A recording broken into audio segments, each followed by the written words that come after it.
Every empire claims that its money is secure. Every government insists that its promises will never end. But history has shown time and time again that these statements are not true.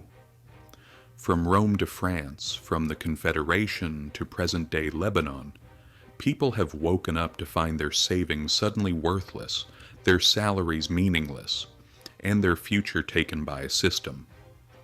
Collapse is actually not a rare event. It's more of a rule. The real question is, how do we protect ourselves when financial systems collapse? Falling into the illusion that everything will always be solid is the biggest mistake. When we examine money, it may seem like it has a solid foundation. But money is not based on a foundation, it's based on trust, and trust can disappear in an instant. That's why history is both harsh and educational. Every collapse leaves lessons on how we can prepare for future disasters. The most important lesson is this: the survivors of collapse are not those who trusted the most, but those who questioned trust first.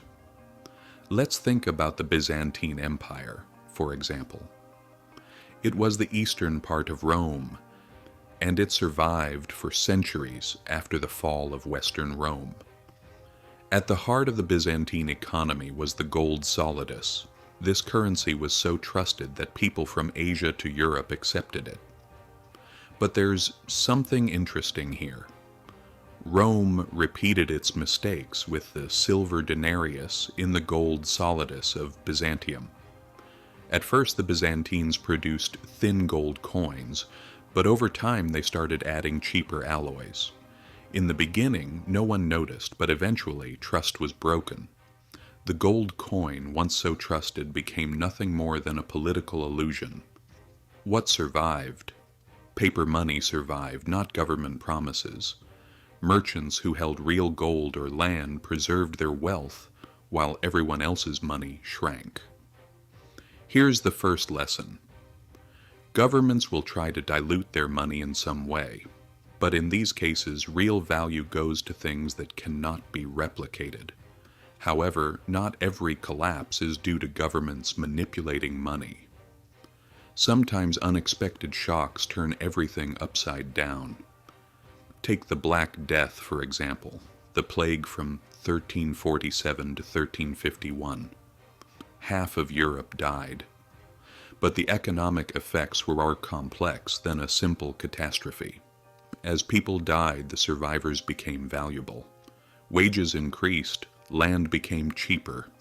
The wealthy immediately seized opportunities with their wealth. Even today, during COVID-19, we saw something similar. Governments tried to save everything, but the wealthiest created opportunities, buying homes and stocks. The truth is, crises reward those who are best prepared. And the same thing happened in Florence. In the 1340s, Florence was the financial heart of Europe, with powerful banking families like the Bardi and Peruzzi. These families had lent huge sums to kings, but when Edward III refused to pay back his debts, the banks collapsed, and everyone was ruined in an instant. Ordinary citizens in Florence had trusted the big banks, but suddenly the banks took everything away. What did they learn? Size doesn't guarantee security. Everything exists to make money. Institutions don't promise that you'll survive.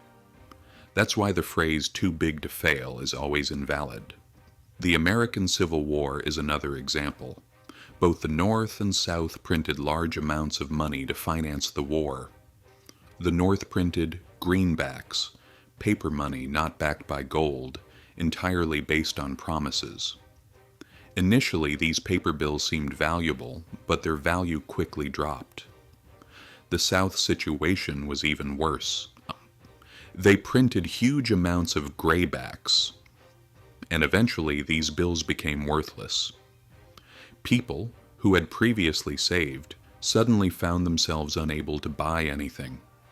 The real value wasn't in paper money, but in land, food, and gold. The lesson from that period is this: any paper money, can become worthless one day. That's why holding real assets is the safest form of security. Let's mention a few more examples. During the French Revolution, the government printed paper money, and this money quickly lost its value. Or in Asia in 1997, when Thailand's luck ran out, the whole region collapsed. Local currency became worthless. However, those who held foreign currency or real assets, gold, land, etc., were far less affected. In all these examples, there's a common thread. Don't trust paper money. It's that simple. Revolutions, wars, or economic crises happen from time to time. But money can become worthless in an instant. So, where is the real value? Real value is always found in things you can hold, things the government or banks cannot print: land, gold, homes, labor. Your real assets and skills will protect you in times of crisis. And here's what history teaches us. Crises leave the riches to a few. Those who are prepared turn difficulties into opportunities. And to seize these opportunities, it's not only about money, but also about having the right skills. The more prepared you are, the more opportunities you'll have. If you want more content related to history and finance, don't forget to subscribe to my channel and like it. So what are your conclusions? Let's meet in the comments.